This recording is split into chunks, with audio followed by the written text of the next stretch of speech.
यीशु मसीह परमेश्वर के राज्य का सुसमाचार प्रचार किया करते थे। यीशु मसीह लोगों को दृष्टांतों के माध्यम से शिक्षा दिया करते थे। उस समय कई फरीसी भी यीशु मसीह की शिक्षाओं को सुना करते थे और वह यीशु मसीह की बातें सुनकर उसे यानी कि यीशु मसीह को ठट्टों में उड़ाया करते थे। फरीसी लोग अपने जीवन में परमेश्वर को स्थान देने के बजाय वह बाहरी या दिखावटी धार्मिकता को प्राथमिकता दिया करते थे। परमेश्वर के दास अब्राहम का वंश होना उनके लिए एक घमंड की बात थी और वह समझते थे कि धन दौलत और संपन्नता धर्मी होने के कारण उन्हें परमेश्वर की ओर से मिली है। वह गरीबी को श्राप मानते थे और समझते थे कि गरीबी पापों का परिणाम है। फरीसी लोग गरीबों को यह बोलकर कि उनकी यह दशा पापों के कारण हुई है और फरीसी उनकी मदद करने से मुकरते थे, परंतु प्रभु यीशु मसीह ने अपने पास आने वाले हर एक व्यक्ति को परमेश्वर के प्रेम से परिचित करवाया। प्रभु यीशु मसीह की यही कोशिश रहती थी कि लोग परमेश्वर के अनुग्रह, दया, क्षमा और परमेश्वर के प्रेम को पहचान सकें। प्रभु यीशु मसीह का सभी लोगों के साथ मित्रता पूर्वक व्यवहार करना फरीसियों को पसंद नहीं आया करता था। उन्हें यीशु का ऐसे लोगों के साथ मेल जोल करना जो तुच्छ जाने जाते थे पसंद नहीं आया करता था। इसलिए फरीसी प्रभु यीशु मसीह पर क्रोधित हुआ करते थे। प्रभु यीशु मसीह ने फरीसियों के ऐसे व्यवहार और जीवन का परिणाम बताने के लिए उन्हें धनी मनुष्य और गरीब लाजर का दृष्टांत सुनाया। यीशु ने कहा, एक धनवान मनुष्य था जो बैंजनी कपड़े और मलमल पहनता और प्रतिदिन सुख विलास और धूमधाम के साथ रहता था। लाजर नाम का एक कंगाल घावों से भरा हुआ उसकी देवड़ी पर छोड़ दिया जाता था और वह चाहता था कि धनवान की मेज पर की झूठन से अपना पेट भरे। यहाँ तक कि कुत्ते भी आकर उसके घावों को चाटते थे। ऐसा हुआ कि वह कंगाल मर गया और स्वर्गदूतों ने उसे लेकर अब्राहम की गोद में पहुंचाया और वह धनवान भी मर गया और दफनाया गया और अधोलोक में उसने पीड़ा में पड़े हुए अपनी आंखें उठाई और दूर से अब्राहम की गोद में लाजर को देखा। तब उसने पुकार के कहा, हे पिता अब्राहम, मुझ पर दया करके लाजर को भेज दे ताकि वह अपनी उंगली का सिरा पानी में भिगोकर मेरी जीभ को ठंडा करे, क्योंकि मैं इस ज्वाला में तड़प रहा हूँ। परंतु अब्राहम ने कहा, हे पुत्र, सिमरन कर कि तू अपने जीवन में अच्छी वस्तुएं ले चुका है और वैसे ही लाजर बुरी वस्तुएं, परंतु अब वह यहाँ शांति पा रहा है और तू तड़प रहा है।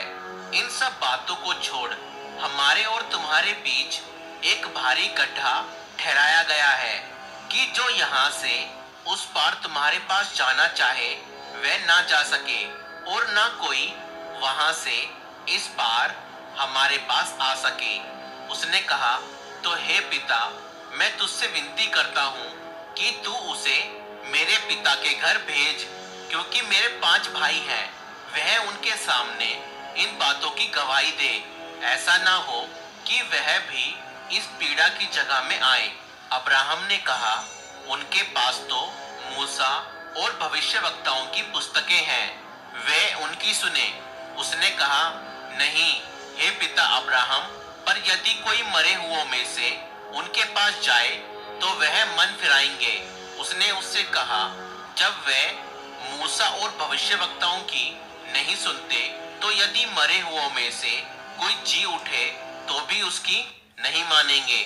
दोस्तों, ये धनवान व्यक्ति प्रतिदिन अच्छे और महंगे वस्त्र पहना करता था और तरह तरह का स्वादिष्ट भोजन खाया करता था। वह अब्राहम के वंश का था और मूसा और व्यवस्था की पुस्तकें भी उसके घर पर थीं, लेकिन उसने कभी भी इन पर ध्यान नहीं दिया।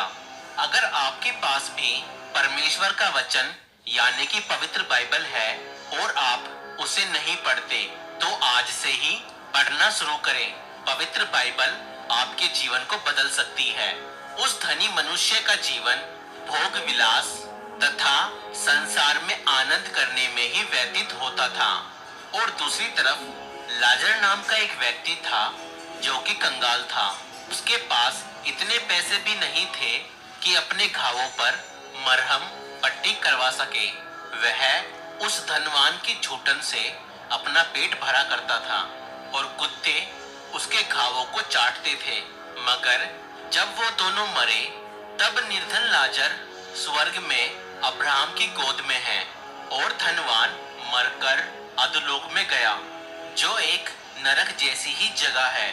और इसका मतलब यह कतई नहीं है कि सभी धनवान नरक में ही जाएंगे और या सभी गरीब व्यक्ति स्वर्ग में ही जाएंगे। कौन व्यक्ति स्वर्ग जाएगा या कौन व्यक्ति नरक में जाएगा, यह इस बात पर निर्भर करता है कि उस व्यक्ति के पाप क्षमा हुए या नहीं और उस व्यक्ति का उद्धार हुआ है या नहीं। एक अमीर व्यक्ति भी स्वर्ग जा सकता है और नरक में भी जा सकता है। ठीक उसी प्रकार एक गरीब व्यक्ति नरक में भी जा सकता है और स्वर्ग में भी। परमेश्वर धनी या अमीर होने को बुरा नहीं कहता। बुराई तब है जब मनुष्य में क्षमता होने पर भी वह भलाई नहीं करता। एक धनवान व्यक्ति भी विश्वासी हो सकता है और स्वर्ग जा सकता है। इसका सबसे बड़ा उदाहरण अब्राहम है, जो कि बहुत धनवान था, फिर भी वह अपने विश्वास और परमेश्वर के साथ वफादारी और भलाई से चलने के कारण आज स्वर्ग लोक में है। ठीक इसी प्रकार एक गरीब व्यक्ति भी अविश्वासी हो सकता है और नरक जा सकता है। इसका सीधा सा मतलब यह है, अगर मरने वाले व्यक्ति ने अपने पापों की क्षमा नहीं पाई है तो वह नरक की आग में डाला जाएगा। वहीं दूसरी तरफ अगर मरने वाले व्यक्ति ने अपने पापों से क्षमा पा ली है और परमेश्वर के साथ खराई और पवित्रता से चलता है, वह व्यक्ति ही स्वर्ग जा पाएगा। आज से 2000 साल पहले परमेश्वर पिता ने अपने एक लौते पुत्र प्रभु यीशु मसीह को हम सभी के पापों के खातिर क्रूस पर बलिदान होने के लिए भेज दिया, ताकि हमारे पाप क्षमा हो सकें। और प्रभु यीशु मसीह मरकर तीसरे दिन मुर्दों में से जी उठा और स्वर्गीय पिता ने प्रभु यीशु मसीह के हाथों में स्वर्ग और पृथ्वी का सारा अधिकार दे दिया। और यहाँ तक कि आज यीशु मसीह के नाम से हमारे पाप क्षमा होते हैं। प्रभु यीशु मसीह वह मार्ग है, वह सीढ़ी है जो हमें पिता तक पहुंचाती है। जो यीशु मसीह को अपना उद्धारकर्ता ग्रहण करता है, उसके सभी पाप क्षमा किए जाते हैं और वह परमेश्वर की संतान बन जाते हैं। अगर आप चाहते हैं कि आपके पाप भी क्षमा किए जाएं, तो आप आज ही प्रभु यीशु मसीह को अपने जीवन में अपना उद्धारकर्ता ग्रहण कर सकते हैं। आप हमारे साथ यह प्रार्थना कर सकते हैं, प्रभु यीशु मसीह, मैं जानता हूँ कि मैं एक पापी मनुष्य हूँ और मैं यह विश्वास करता हूँ कि आज से 2000 साल पहले आप मेरे ही अपराधों और पापों के कारण इस दुनिया में आए। मैं आपको अपना प्रभु, अपना उद्धारकर्ता अपने जीवन में ग्रहण करता हूँ। आप मेरे पापों को माफ कर दीजिए और मुझे अपनी संतान बनाएं। मैं आपको अपना उद्धारकर्ता और अपना मुक्तिदाता अपने जीवन में ग्रहण करता हूँ। आप मेरे जीवन में आए और मुझे अपनी संतान बनाएं। यीशु मसीह के नाम से इस प्रार्थना को मांगता हूँ। पिता परमेश्वर, सुन और कबूल कर। आमीन। और इतनी सी प्रार्थना करने के बाद आप भी परमेश्वर के बेटा और बेटी बन जाएंगे। अब आप परमेश्वर के वचन पवित्र बाइबल को पढ़ें। आप परमेश्वर से डायरेक्ट प्रार्थना कर सकते हैं। परमेश्वर आप सभी को बहुत आयत से आशीष दे। और ध्यान दें, परमेश्वर आपके जीवन को बदलता है, आपके धर्म या जात को नहीं।